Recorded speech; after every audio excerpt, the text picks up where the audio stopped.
Some breaking news, and the man accused of killing Palesa Madiba in 2013 has been found guilty of murder, defeating the ends of justice, theft and possession of an unlicensed firearm. The High Court in Johannesburg has just set down this judgment. eNCA reporter Lindokuhle Xulu brings us that story. Hi Linda, so tell us exactly what happened in court today.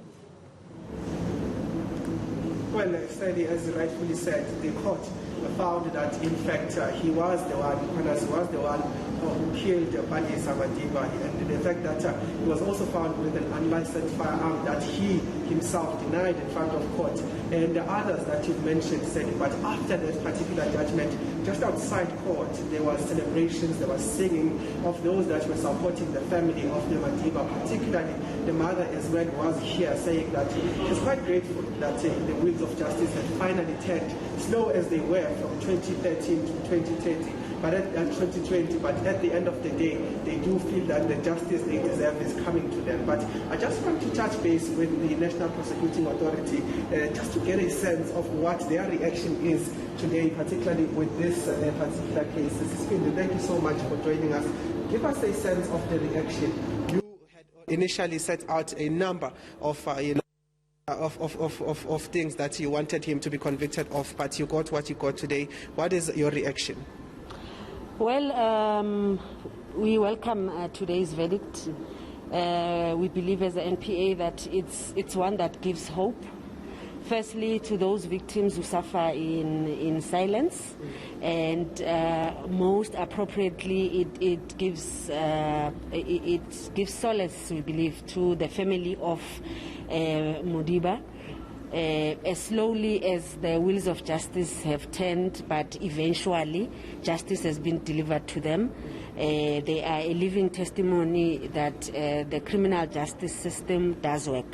So we hope that today's verdict will also give hope to those who have lost faith in the criminal justice system, that we have prosecutors, we have investigating officers that does sterling work, that are committed in ensuring that victims of gender-based violence do receive justice. And obviously the verdict could not have come at a better time when we as a country are commemorating the 16 days for no violence against women and children. So yes, we do believe that it's a victory also for all those victims that have suffered gender-based violence, whether unknown to us or unknown. All right, Mrs. Phindi, looking forward to the sentence. Just very quickly, what is the National Prosecuting Authority hoping for in this particular case? Well, we'll be arguing for the minimum prescribed sentence.